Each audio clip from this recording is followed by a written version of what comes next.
বন্ধুরা আজকে ভীষণই বড় একটা খবর রয়েছে। চীনের 100 জন জওয়ান মারা যাওয়ার পর এখন চীনের হুঁশ ফিরেছে। সেই সঙ্গে চীন বড় একটা আপগ্রেড করেছে লেসিতে। এই ব্যাপারে আপনাদের বলবো। এছাড়া ভারতীয় সেনা কি করছে সেটাও জানবো। আর গালওয়ান ঘাঁটি নিয়েও একটা খবর রয়েছে, সেটাও জানবো। শেষ অবধি সঙ্গে থাকুন। বন্ধুরা আপনারা জানেনই গত বছরে চীন গালওয়ানে কি ধরনের উৎপাত করেছিল, কিন্তু ভারতীয় সেনারা দ্বিগুণ মজবুতির সঙ্গে চীনের সেনাদের হ্যান্ডেল করে আর চীনের ডবল লোকসান হয়ে যায়। তো ভারতের যে বীর যোদ্ধারা গালওয়ান ঘাটিতে শহীদ হয়েছিলেন ওনাদের সম্মানিত করা হয়েছে। সেই সঙ্গে যে অপারেশন স্লো লেপার চালানো হয়েছিল গত বছর আগস্টে এলএসিতে আমরা যেখানে এগিয়েছিলাম, ওখানে আমরা আমাদের তাঁবুও খাটিয়েছিলাম।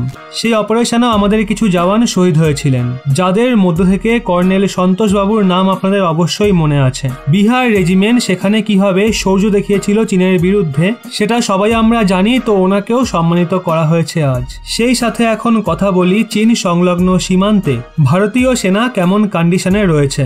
বন্ধুরা অনবরত পেট্রোলিং চলছে, প্রতিদিন আমাদের সেনারা ওখানে পেট্রোলিং করছে, মানে পুরো দক্ষতার সঙ্গে সেনারা ওখানে দাঁড়িয়ে আছে। এখন আপনাদের বলি চীনের তরফ থেকে কি খবর রয়েছে। আপনারা দেখে থাকবেন গত বছর চীনের জওয়ানরা এলএসিতে বিনা উদ্দেশ্যেই ঠান্ডায় কাবু হয়ে পড়ে, এমনকি ওনাদের কমান্ডো লেভেলের জওয়ানরাও টিকতে পারেনি।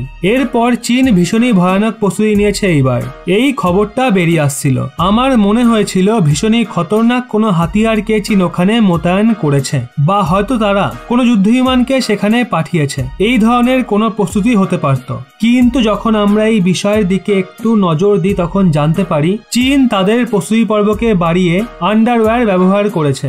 আজ্ঞে হ্যাঁ বন্ধুরা, এটা নাকি স্পেশাল ধরনের আন্ডারওয়্যার যেটাকে চীন অ্যান্টি ব্যাকটেরিয়াল বলছে।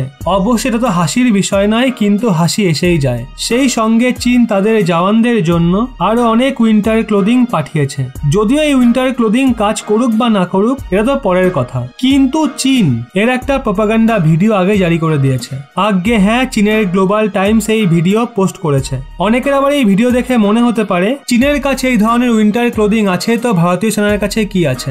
বন্ধুরা তাহলে আপনাদের বলতে চাইবো ভারতীয় সেনার কাছে এর থেকে 10 গুণ বেটার উইন্টার ক্লোদিং আছে। পুরনো সময় চলে গেছে যখন ভারতীয় সেনাদের কাছে পরার জন্য জুতো আর ইউনিফর্ম থাকতো না। এখন ভারতীয় সেনা অনেক মজবুত হয়ে গেছে। এখন প্রপার উইন্টার ক্লোদিং ভারতের কাছে আছে, এর কোনো কমতি নেই। পরার জন্য উইন্টার বুটও সেনাদের কাছে আছে, যেটা দুর্দান্ত ম্যাটেরিয়াল দিয়ে তৈরি। চীন আগের বছর যে ঠান্ডা সয়েছে এলএসিতে সেটার পর এখন হোশ ফিরেছে চীনের। 100 থেকেও বেশি জওয়ান আগের বছর ঠান্ডাতেই মরে গেছিল এলএসিতে। এরপরই চীন ওখানে এখন অ্যান্টিব্যাকটেরিয়াল সক্স, জ্যাকেট, সেই সঙ্গে অ্যান্টিব্যাকটেরিয়াল আন্ডারওয়্যার সেনাদের সাপ্লাই করছে। এর ফলে চীনের কি ফায়দা হবে সেটা তো আমি বলতে পারবো না, কিন্তু যদি আপনার এই বিষয়ে সামান্য মাত্র ধারণা হয়ে থাকে অবশ্যই নিচে কমেন্টে জানান।